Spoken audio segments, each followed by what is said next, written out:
Olá, sejam bem-vindos a mais um episódio do nosso canal. Já aproveita e lembra de se inscrever, né, para que vocês tenham sempre acesso a tudo que sai do nosso canal. Ativa o sininho, curta e compartilhem. Olá, pessoal. Hoje a gente está aqui com um convidado muito especial. Muito especial mesmo. Ele é neurologista, Fábio, e ele é meu marido. E a gente vai conversar um pouquinho sobre TDAH no adulto, né? Muitas mães no nosso consultório... Não, mas pera. Antes a gente tem umas perguntas importantes para fazer, né? De curiosidade de todos nós, certamente. E eu que sou uma emocionada na vida, vou querer saber. Pera lá, primeiro vamos apresentar o Fábio, né? Desculpa aí, gente. Fábio, seja bem-vindo ao canal. Primeiro, sabe o que eu quero saber? Diga. Vocês se conheceram já formados? Nossa Senhora, eu quero saber. Todo mundo quer saber. Jesus, Sim. olhou. O Fábio é neurologista, né? E eu sou neuropediatra. Então, o primeiro ano da formação do neuropediatra é dentro da neurologia adulto. Imagina, você faz 2 anos de pediatria, Bia. E aí, depois, no outro ano, você chega na neurologia adulto. Eu queria morrer. Eu falei, gente, eu preciso passar por isso. Adulto? Eu fiquei 1 ano examinando e conhecendo as doenças do adulto, para depois eu ir para as crianças. Por quê? Porque você consegue fazer um exame neurológico melhor, você consegue entender o que essa criança pode vir apresentar na fase adulta. Então, assim, para a formação foi fundamental. Mas foi sofrido para mim, muito. Principalmente onde a gente fez, né? Que era um plantão atrás do outro plantão, e aquele plantão só de neurologia mesmo, lá em São Paulo. Então, quando eu cheguei em São Paulo, eu fiz pediatria no Rio, aí fui para São Paulo fazer neuropediatria. Aí, quando eu cheguei e conheci o Fábio, aí ele falou assim, eu sou de Colatina. Eu falei assim, não, mentira que você é de Colatina.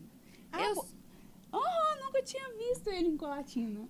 Aí eu falei assim, mas como você é de Colatina? Eu nunca te vi lá.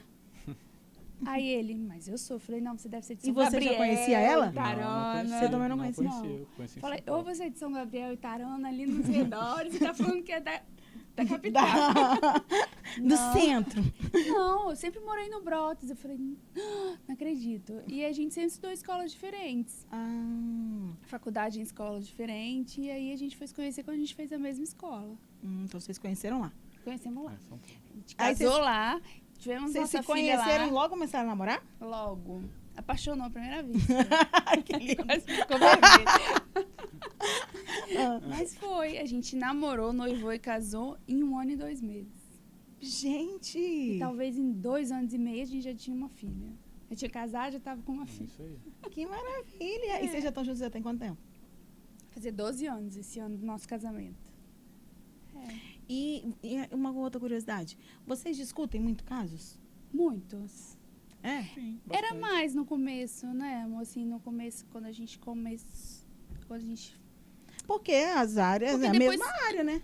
É a mesma área, mas a gente segmentou muito, né? Marcela vê as crianças, assim, eu vejo algumas crianças, inclusive que os próprios pediatras, neuropediatras me encaminham, né, com doença específica, doença vascular, imunomediada, mas todas as crianças que ligam marcam para ela, e eu vejo os adultos. E existe uma interface de situações em que você pode ter as doenças nas 2 fases, né?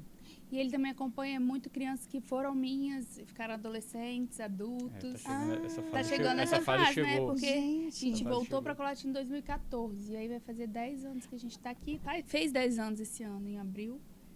E aí agora ele já está pegando as minhas crianças. E o tema que a gente vai falar, inclusive, tem a ver com isso, né? Tem a ver com isso. A gente escolheu trazer ele aqui para a gente falar do TDAH na fase adulta. Porque é um questionamento que muitos pais trazem. Ele vai ter que usar remédio para sempre? Ele vai sofrer muito quando ele chegar na fase adulta? Ele vai melhorar na fase adulta? Como é que vai ser a vida dele quando ele casar? E aí, por isso que a gente resolveu trazer esse tema, para diminuir um pouco a ansiedade dos pais. Isso. E também fala também de alguns pais, né? Que tem alguns pais que têm os filhos TDAH, mas que também são... Muitos pais, né, fazem o diagnóstico após o diagnóstico do filho. A gente vê isso muito no consultório. Por quê? Porque o TDAH é um transtorno com uma herdabilidade enorme, né? A gente já sabe, com muita evidência, que a chance do seu filho ter TDAH ou sua filha, quando você tem, é muito alta. Certo. E para começar as perguntas, quero perguntar para o Fábio o seguinte. Se a maioria dos pacientes que ele faz o diagnóstico TDAH, a queixa ao procurá-lo É por desatenção ou por uma inquietude? Ou por uma defasagem no trabalho? Qual a principal queixa do paciente? Eu acho que nos adultos a principal queixa são vinculadas a alterações de memória. Então, às vezes o paciente tem dificuldade de manter suas atividades e fazer várias atividades sequenciais. Então, com frequência, ele se queixa de alteração de memória. Isso até gera um temor de que ele tenha uma outra doença de Alzheimer, uma outra doença degenerativa, né? Quando ele percebe que ele tem dificuldade de voltar nas tarefas anteriores, ele começa a relatar, olha, eu comecei a fazer uma coisa e não terminei. Esqueci a chave do carro, não sei onde guardei o outro objeto. Isso gera essa perspectiva de que a memória está falhando, né? E às vezes o paciente não consegue identificar que é a atenção que falha, na verdade, né? E não vão com a ideia de que pode ser um TDAH. Que é um déficit atencional, né? Porque esse conceito, né, de domínio cognitivo, né, que os médicos, os psicólogos têm, na prática ele se manifesta na funcionabilidade. Então, se você tem um problema de função, você vai atribuir aquilo em geral à memória, né? E na maioria das vezes não é a memória que está com defeito, né? É o outro circuito, né? Um outro circuito que é o circuito de atenção. Porque o TDAH, ele é caracterizado por distorcer 3 habilidades fundamentais que nós temos, né? Que é a organização de tarefas, o controle da impulsividade, né? E o foco. Então, isso na prática representa a vida adulta, né? Você precisa manter foco, controlar os impulsos e organizar suas tarefas. Quando isso começa a se desorganizar, muitas vezes a gente não consegue reconhecer exatamente onde é a origem desse problema, né? Na criança, às vezes, é mais fácil, porque isso fica muito evidente quando a criança vai para a escola. Ela passa a ter uma rotina específica, tarefas específicas. À medida que ela cresce e a vida adulta chega, você já tem várias obrigações, várias tarefas, várias preocupações. E isso se dilui, né? Então você já não consegue entender ao certo de onde vem a origem das eventuais falhas de memória, que na maioria das vezes não é memória, né? Mas aí o paciente vai falar o seguinte com você, eu acho que é porque eu estou estressado. Exatamente. Não durmo direito. E aí, sobrecarregada. Eu acho que eu não sou TDAH não, porque eu estou cansada, exausta, porque eu tenho que dar conta de tudo, né? Isso é um aspecto da vida moderna, porque hoje todos nós somos multitarefas. Sim. A gente precisa fazer um monte de coisa ao mesmo tempo. E, além disso, a nossa atenção é dividida com outras coisas que, na prática, não são tão produtivas, né? Então, a gente está o tempo inteiro checando o celular, rede social, recebendo ligações, recebendo WhatsApp. E essa atenção dividida, ela fica mais complicada, porque se você já tem 10 coisas para fazer ao longo do dia, em tese, você consegue fazer 7 e ainda se culpa por 3 que você não conseguiu, né? Se a gente pensar no passado, a vida teoricamente tinham menos tarefas simultâneas, né? E as pessoas conseguiam organizar mais o tempo. Então, quando você junta basicamente 3 fatores, eventualmente a pessoa tem uma sobrecarga de fato. Ela está batendo nos limites que são normais do ser humano, de fazer algumas tarefas ao mesmo tempo. Segue os outros transtornos neuropsiquiátricos que podem prejudicar a atenção, especialmente a ansiedade. E a depressão. Né? E a depressão. E ainda juntam um eventual substrato de desatenção prévia, de TDAH que ele tem desde a infância. Então aí você tem o caldeirão perfeito para o desajuste completo.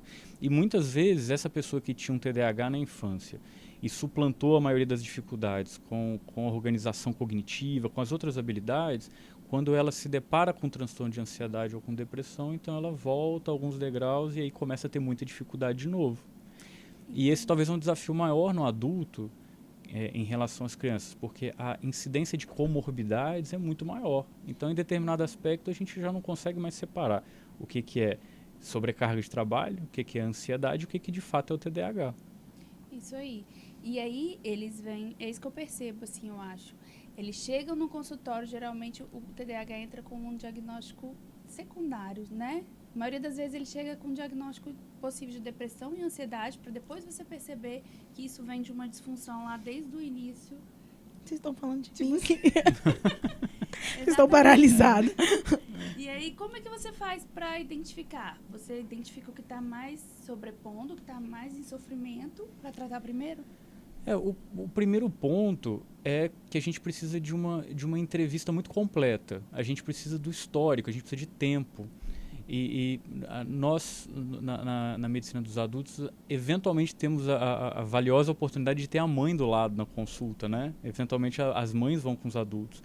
E aí quando você pergunta para a mãe como aquele adulto que hoje está ansioso e deprimido era quando criança... Com os adultos? Sim. Muitas mães vão com seus filhos de 30, 20, 30 anos, sim. Mais do que as esposas? Não, também as esposas também, mas muitas vezes, quando a mãe não está presente e é possível que ela vá, eu peço que ela vá. Eu convoco ela, na próxima consulta traz sua mãe, eu preciso saber como você era quando criança. Porque o diagnóstico tem que estar Isso. Entendi. Então, com frequência, você identifica lá na história pregressa da criança algumas dificuldades que ela já tinha na escola e que não eram compreendidas como TDAH. Eventualmente eram compreendidas como levadice ou como um menino que não quer estudar, né? Como outros fatores, mas não como um problema de saúde. E como o diagnóstico era mais incomum, as crianças iam tocando a vida como dava, ia levando na raça a escola e depois na vida adulta vão se adaptando a determinadas profissões, determinadas tarefas em que aquilo já não fazia tanta diferença, né? Sim. Mas é quando você pega na história lá atrás, você identifica aquelas características clássicas que levaram ele até ali. E aí você já é capaz de separar melhor o que é a ansiedade, o que é a depressão e se ela está associada com o TDAH. Na minha experiência, o mais frequente é ter associação das coisas. Assim. É muito difícil pegar um adulto TDAH puro que não tenha nada. Assim. Até porque o próprio TDAH gera ao longo da vida uma série de estresses. Uma adaptação também, né? Uma adaptação e uma série de estresses que trazem consigo outros problemas de saúde, especialmente a ansiedade. E aí eu acho que esse TDAH que cresceu sem outras comorbidades, por exemplo, hoje eu acho que vai acontecer muito isso, porque faz um diagnóstico muito precoce, com 4 anos, você segura muito a vida dessa infância mais saudável emocionalmente, ele cresce um adulto sem tantas incidências de depressão, ansiedade, porque foi cuidar, a gente já sabe isso. As evidências deixam bem claro que quando tratado precocemente a gente impede muitas comorbidades surgirem na fase adulta. E aí eu acho que com o tempo vai chegar isso no seu consultório, um TDAH, falando assim, eu já tratei desde a infância, eu preciso continuar com a minha medicação porque a minha função executiva, né, os meus afazeres ficam incompletos sem a medicação e eu entro num prejuízo. Então, isso que eu ia te perguntar também. Ainda não chega esses pacientes puramente TDAHs que vieram de uma infância com a medicação e ainda precisam manter o uso. Eu acho que essa geração ainda não chegou. Essa geração ainda não chegou no consultório. Mas está chegando. Talvez uma das portas que está se abrindo para elas é exatamente o diagnóstico nos filhos, né? Então, quando ele leva o filho a uma consulta e aí o neuropediatra, o psicólogo lá identifica, lista as características que levaram ao diagnóstico, os pais olham para trás e pensam assim, nossa, mas eu era assim também, né? E ninguém nunca falou que eu tinha nada. Mas, felizmente, assim, existe uma parcela significativa dos pacientes que, ao longo da vida, mesmo sem tratamento, tem uma melhora, ao menos parcial, assim, das dificuldades, né? O problema é que, hoje, com o conhecimento que a gente tem sobre a fisiopatologia, sobre a história natural, não há necessidade de submeter uma criança que tem TDAH a uma vida sem tratamento, né? Sim.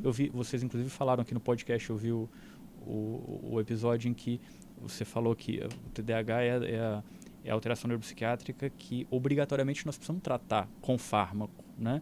Não, que é a que a gente mais trata com fármaco. Com fármaco. É mais precoce, mas exatamente. Não necessariamente todos vão precisar. Não né? todos, mas a maioria, assim, é prudente usar em quem tem... Uma incidência muito alta. É o único transtorno do comportamento com uma incidência muito alta de medicação. Isso. Porque a resposta é muito boa. Porque a resposta é muito boa. E você previne uma evolução secundária, né? Além de tudo, você também aproveita uma janela de desenvolvimento acadêmico que é fundamental na vida da pessoa, né? Então, se ela perde aquela janela, ela tem mais dificuldade no futuro, né? Inclusive, tem artigos muito interessantes mostrando qual a incidência de TDAH em população de baixa renda, comparando com a população de alta renda. A estatística mostra que a população de alta renda é cerca de 2 até 4 a 5%. A população de baixa renda chega a 13%. Por quê? Porque você imagina que você veio com um desempenho acadêmico muito ruim, uma função emocional muito ruim, você não vai conseguir manter-se no emprego, você não vai conseguir ter uma boa evolução acadêmica, em alguns casos, entendeu?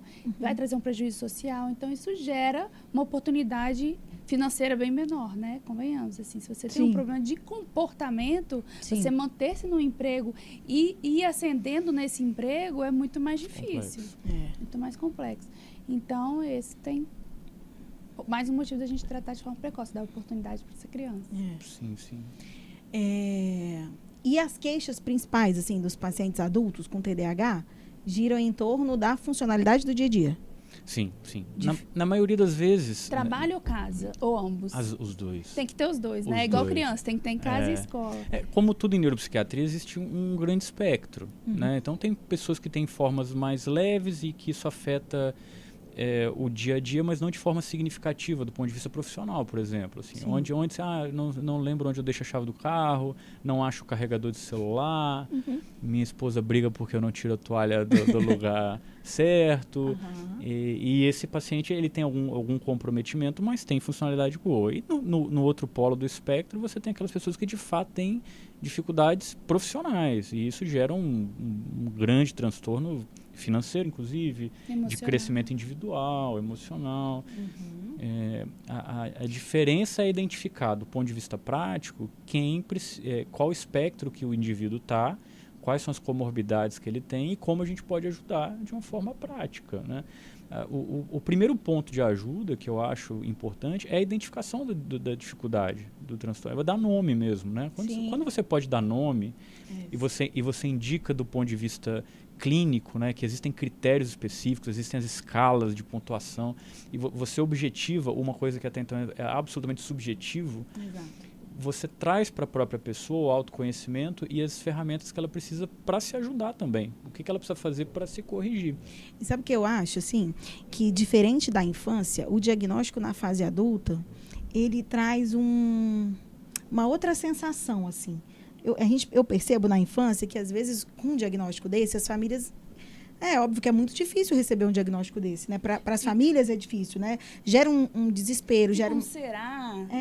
Gera uma dúvida, às vezes uma negação. Na fase adulta, às vezes... Vou falar de mim, tá? Claro. Vou falar de mim. Na fase adulta, a sensação que me veio quando eu descobri o TDAH foi de alívio. Foi de entendimento, assim, de várias coisas que você não teve... Faz sentido, agora faz sentido, sabe? É por isso, sabe? No meu caso, assim, eu tenho um transtorno de ansiedade que é o principal. O transtorno de ansiedade é a base dos meus transtornos, né? Que foi a sua busca inicial, que era o que a gente estava falando Sempre foi aqui. por ela, sempre foi pela ansiedade. Mas, depois de casada, antes eu não percebia isso, mas depois de casada, eu comecei a me atentar que tinha... Na verdade, não. Eu sempre percebi o meu irmão com TDAH. E eu sempre pontuei isso.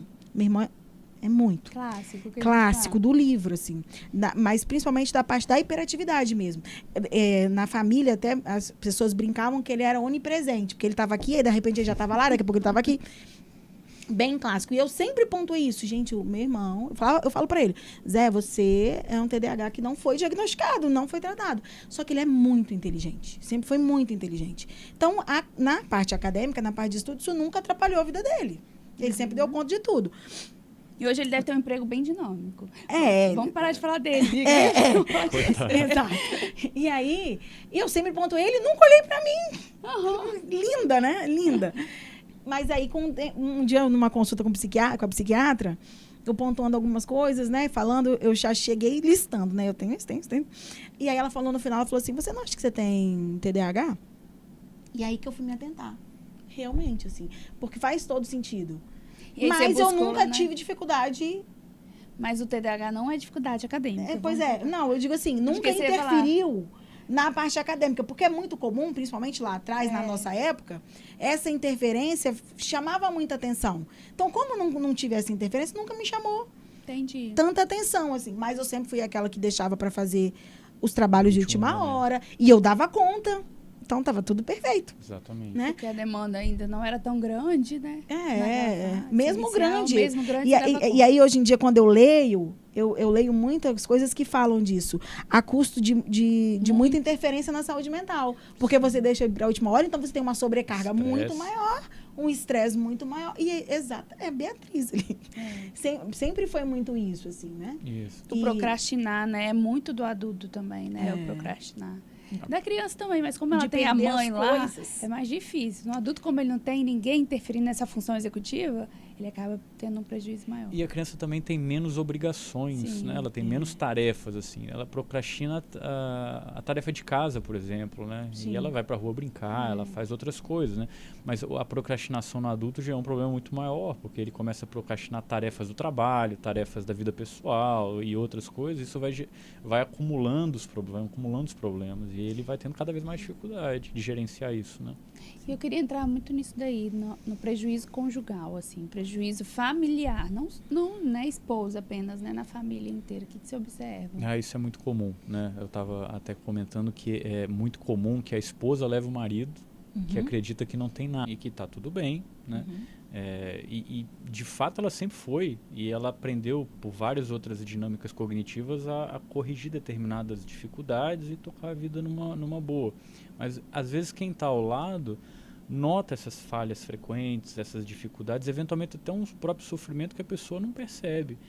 E especialmente quando isso é vinculado a distúrbios de memória, esquecimento, gera ainda o temor de que aquele processo que ele está vivendo agora caminhe para um processo mais grave, como um processo de uma doença degenerativa, como Alzheimer ou como outro distúrbio de memória. Então, com frequência, os familiares levam o paciente dizendo assim, olha, ele está bem, ele vive bem, mas a memória dele é horrorosa, portanto a gente tem medo de que ele tenha uma doença mais séria e isso precisa ser investigado. Quando você avalia os domínios da cognição, a forma do esquecimento, aí você consegue identificar com mais clareza que ele falha é a memória, é a atenção mesmo, não a memória. E aí você consegue separar, eventualmente direcionar para um tratamento mais específico e acalmar quem está preocupado. E as esposas devem reclamar muito de chamar e a pessoa não responder, de não prestar atenção, não devem? De pedir a mesma coisa várias vezes. Exato. Igual reclamo dos filhos. Acho que reclamo do marido também. De solicitar 3 tarefas simultâneas e ele só faz 2. Uma. De estar na TV e estar tentando falar e a pessoa não responder. Não responder. Não é? Isso. Essas devem ser queixas Essas são as frequentes. queixas mais frequentes. E as esposas levam muitos maridos? Então. Levam.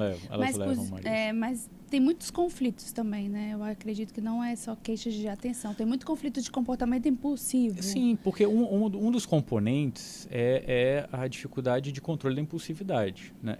Talvez permanece muito na fase permanece, adulta. talvez não tão proeminente na maioria das vezes como a gente vê nas crianças, né? Até porque o dano social é muito maior e aí os outros domínios conseguem, de certa forma, compensar isso, segurar.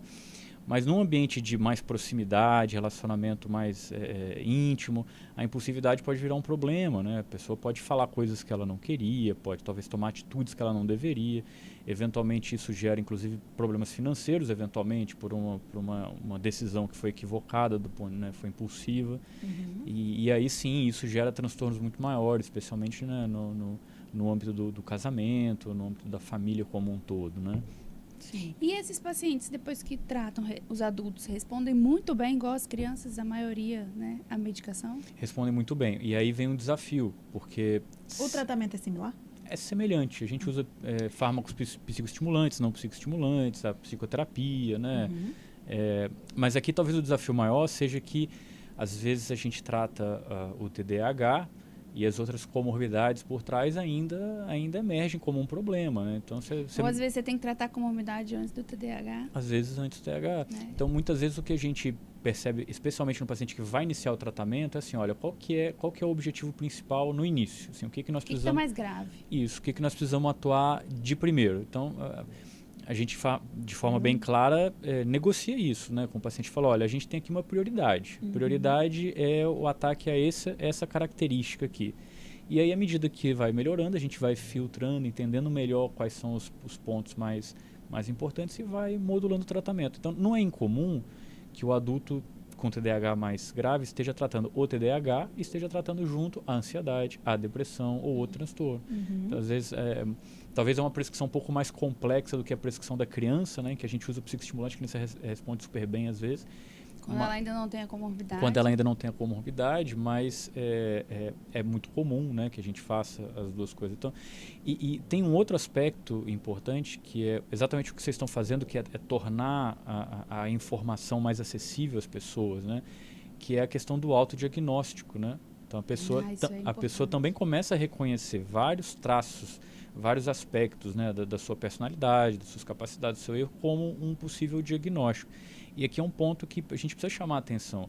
O diagnóstico, ele é complexo, né? Não é um diagnóstico fácil, assim. Não Então, é porque eu esqueço a chave do carro que eu tenho déficit de exatamente. atenção. O fato de eu ter 2 ou 3 itens lá Sim. daquelas características não indica necessariamente que eu tenho um diagnóstico, Tem que ter né? um prejuízo, é o que a gente sempre fala Tem aqui. que ter um prejuízo e precisa Prejuízo importante. Preencher os critérios, né? precisa preencher critérios e precisa ter uma avaliação clara das outras comorbidades. Então, Sim. assim, talvez se um paciente com ansiedade fazer uma autoaplicação do teste de TDAH, ele vai pontuar e vai, tá definido, eu tenho aqui TDAH e vou seguir o jogo. E isso é um equívoco, Aí né? ele vai fazer o quê? Vai pegar o psicoestimulante do amigo, que funcionou para o amigo, e na verdade que ele tem ansiedade, vai piorar a ansiedade dele. E vai piorar. Estimulante E piora vai a piorar ainda ansiedade. incorrendo no risco de efeitos adversos mais Claro, sérios. as contraindicações que ele não as sabe. contraindicações que ele desconhece. Então, assim, o mais importante é uma avaliação profissional, assim, uma pessoa que você confia, que está treinada para isso. Eventualmente, né, Bia, sabe bem disso, a gente não vai dar o diagnóstico na primeira consulta. Isso é uma coisa interessante, né, no consultório, que às vezes o diagnóstico não vai ser na primeira consulta, a gente vai precisar entender melhor a dinâmica da vida da pessoa, quais os sintomas, para depois, então, fazer um plano de tratamento mais específico, né? Esse é um outro ponto importante. O tratamento não é igual para todo mundo, né? Muita gente usa o mesmo remédio, mas não é o mesmo tratamento para todo mundo. Sim. E porque o tratamento ele não é embasado apenas em remédio, numa prescrição. Ele é um contexto, né, multiprofissional. Tem várias tarefas Porque simultâneas. isso tem muito na minha área, não na fase adulta. Nossa, essa medicação funcionou tanto no paciente, vamos tentar ela, doutora, foi tão bom pro vizinho. Pera lá, não é assim, não vai funcionar nele por conta disso e aquilo, a gente tenta explicar, né? Mesmo que a gente considerasse que o vizinho tem absolutamente o mesmo diagnóstico, que já é pouco provável, Isso. tem características genéticas, fisiológicas, comorbidades. As características intrínsecas de cada indivíduo. Então, a gente vê muito isso. Nossa, fulano, meu vizinho, toma Ritalina e melhorou muito, né? Aquela de 4 ação bem curta. Aqui a gente piorou o quadro. Sim. Por que será? Então, a gente tem que entender isso, Porque né? são as peculiaridades do indivíduo, né? Exatamente. A gente trata os indivíduos, né? Não trata as doenças, né? Sim. E aí, se você pudesse dar um recado, assim, para quem acha que pode ter um TDAH, né, Bia? legal. Na fase adulta, será que eu tenho isso? Os sinais de alerta, assim, mais importantes. Primeira coisa, mantenha calma. Assim, como eu falei, o diagnóstico final de TDAH é um diagnóstico complexo, né? Não é um diagnóstico banal. Então, se você de fato tem esquecimentos, tem dificuldade de manter foco, eventualmente toma atitudes despropositadas ou das quais você se arrepende, talvez seja de fato o momento de você procurar uma avaliação. Assim. Não há problema nenhum nisso. Assim. Talvez o diagnóstico de fato não seja esse, e se for esse, existem várias opções de tratamento, né? Você precisa de ajuda. Porque eu vejo muita gente que nega procurar porque vai precisar tomar medicação. E sobre isso, assim, os adultos também conseguem evitar a medicação? Consegue. Isso é negociável, né? Isso é negociável. A gente tem que Então, pesar o risco e o benefício. Essa pergunta é muito interessante, porque é importante a pessoa ter em mente que o tratamento ele não é uma imposição, né? Existem várias estratégias possíveis que a gente pode desenhar do ponto de vista individual. Então, quando a gente define o tratamento para alguém, necessariamente a gente leva em consideração também o desejo da pessoa, o que ela não quer, usar a medicação. quais são os valores que ela tem, o que ela deseja fazer, como ela quer começar o tratamento. É claro que dentro de um contexto técnico, né, a gente leva em consideração a opinião. E é possível em alguns aspectos a gente tocar o tratamento sem medicação. Mas, por outro lado, também existe uma percepção de que os remédios são fortes, de que vão trazer algum grau de dependência, de que a pessoa só vai ficar bem se estiver tomando o remédio. Isso também é um equívoco, né? Porque os remédios que a gente usa hoje são remédios muito seguros, né? Eles não causam dependência se forem usados da maneira correta e sob supervisão, que é o correto, né? E tem prazo para ser retirados também. A gente pode eventualmente propor retirada de fármaco de um paciente tratado. Né? Então, essa pergunta eu recebo sempre. Isso, Ele vai ter que usar para sempre o remédio? Perfeito. Agora, é um ponto importante que é um tratamento que normalmente não é de semanas, né? É um tratamento de meses, eventualmente anos. Então, a pessoa, às vezes, ela fica angustiada, que eu vou tomar o remédio, 2, 3, 4 semanas eu estou bem, então eu vou parar o remédio. Isso também não é verdade. A gente vai estender o tratamento por alguns meses e depois tirar. Mas, como regra, a gente diz assim, né, na neurologia, quando a gente inicia um remédio, a gente também já inicia um plano de retirada. Então, a gente já tem um planejamento terapêutico de quanto tempo ele vai ter que usar, quais são as respostas esperadas. Por isso Por que isso é tão que a importante.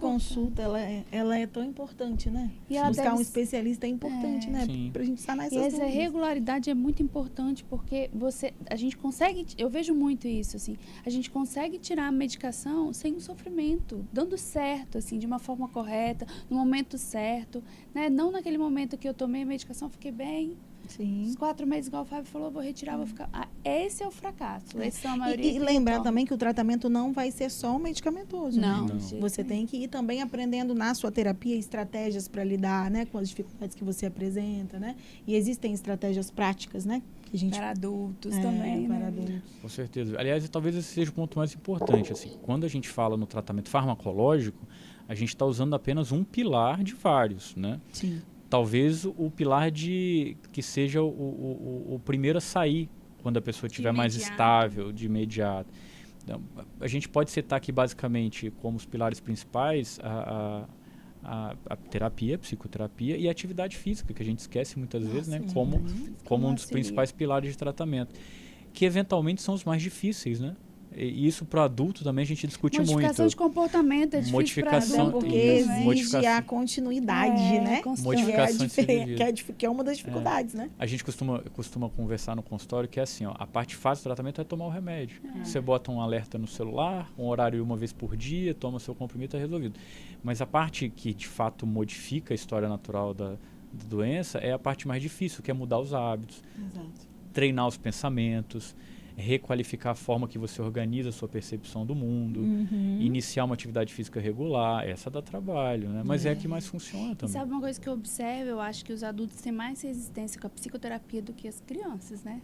Tem. Muito Provavelmente, mais. Um provavelmente. preconceito Muito enorme. mais. Provavelmente. E essa geração nova, então, Não agora está tem muito mais. aberta. É, Eu estou não muito tem mais. apaixonada. É. Estava Ah. comentando no outro episódio, Fábio, de um paciente de 10, 11 aninhos, fez 11 agora, que me mandou mensagem. Ele já não vai toda semana, né? Ele já vai, se eu não me engano, ele vai a cada 21 dias. Já faz acompanhamento há muito tempo. Mandou uma mensagem para mim falando, tia Bia, pede a minha mãe para agendar uma consulta que eu estou precisando ir para terapia. Um garotinho, um garoto. Que legal. É, A abertura fantástico. dessa geração é muito diferente, né? É fantástico. É. Nós precisamos aproveitar isso Exato. e construir uma geração mais forte, né? Que seja acolhida, mas que seja mais forte também. Gente, eu queria dizer que eu tô amando. Muito legal, né? Nossa, Falar da muito fase bom. adulta. E o Fábio fala muito bem, né? Fala muito Nossa, bem. Obrigado. uma aula. Uma coisa, eu quero fazer uma pergunta que não tem a ver com TDAH. Ah, Vou Ah, fazer. como assim? Eu quero fazer. É. Seguinte, eu tenho umas coisas, já tem muito tempo que eu não tenho.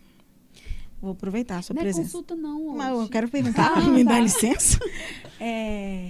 Eu tô dormindo. Isso acontece sempre... Não, sempre que aconteceu foi durante o sono do dia. Durante o sono da noite, não. Sono da tarde, assim. Tô lá relaxando. Eu acordo, Fábio, e o meu corpo não acorda. A minha mente acorda. Aí eu fico fazendo força pra tentar levantar meus... Gente, que desesperador. Aí você conta E eu isso já pra falei alguém? isso no Aí Instagram. as pessoas acham que você é Não, muito doida, não, assim. não. Eu já falei no Instagram e várias pessoas já tiveram isso. O que é isso? isso é Isso comum. existe? Isso existe. É grave, assim? Não é grave, é um fenômeno benigno, assim, mas é muito assustador. É muito. É um distúrbio de sono mesmo, em que a gente tem uma dissociação, né, do mecanismo de atonia muscular. Porque funciona assim, quando a gente dorme e entra na fase mais profunda do sono, o nosso cérebro desliga toda a musculatura. Então, se você observar uma pessoa dormindo no sono mais profundo, ela está toda mole mesmo, está flácida por causa desse desligamento. Quando isso não ocorre de uma forma adequada, por exemplo, a gente tem aqueles sonhos que são encenados. Assim. Então, você vê a pessoa chutando, batendo, pulando da cama, eventualmente. A sensação que tá caindo. Está caindo. Jesus. Então, essa é uma outra diferenciação. No momento em que a gente desperta, junto com o despertar, há um religamento desse sistema. E o músculo volta a ter o tônus normal. Em algumas circunstâncias pode ter um atraso. Então, a pessoa volta à consciência normal e a atonia muscular continua. Ainda não voltou. A Ainda não sensação que eu tenho é voltou. que eu entrei em coma de coração, Sim. porque o meu consciente está ligado. Normal. Às vezes eu escuto as pessoas ao redor. E não mexe Já nada. aconteceu Eu tantas não- vezes, assim, várias. porque geralmente ocorre poucas Poucas vezes com o vezes. mesmo indivíduo. Jura? Aham. Não, então o meu é grave. Não, na Já prática, aconteceu várias vezes comigo. na prática é um fenômeno de poucos segundos, assim, mas é uma Não, é situação... uma eternidade, você não tá então, entendendo. Parece é uma a percepção do eternidade, tempo, é uma eternidade, porque você está claramente consciente e ao mesmo tempo presa, né? Não mexe. E aí nada. dá um desespero, parece que nem a respiração tá vindo, Tá mas é vindo. porque vem uma ansiedade, eu acho, É, acredito. claro. Aí eu me acalmo, aí eu respiro, aí eu vou fazendo força e devagar parece que eu... Vai voltando. Desperto. Isso aí. É não, só não é nada é um pequeno grave. atraso nesse mecanismo, assim, a princípio não significa nenhuma doença, não é nada, é só o desespero mesmo. E tem da nome? sensação ruim. Paralisia do sono. É comum. Mas não é uma doença, né? É um Sim. fenômeno do sono. uma assim. parassonia. É um fenômeno do sono. E eu mas já não é falei uma vez no Instagram e um monte de gente falou que Muita já sentiu. gente tem. Muita É. gente E é desesperador. E todo mundo relata mesmo que é desesperador e é. É isso. Ok, Mas tudo pode bem. ficar tranquilo. Ó, você também que tem, tá tudo bem, então. Vamos então encerrar, né? Que dó. Vamos. Queremos mas a te gente vai convidar chamar mais, várias sabe? vezes para vir Obrigado. conversar com a gente. Obrigado. Muito Tá. obrigada pela sua presença. Obrigada mesmo. Lembrem, gente, de se inscrever no canal, ativar o sininho, curtir, compartilhar esse vídeo para mais pessoas, né, terem acesso a tanta informação de qualidade que o Dr. Fábio trouxe pra gente hoje. Isso aí, gente. Não esquece de fazer as perguntas, tá? Pra gente continuar pensando nos próximos temas, tá? Um beijo.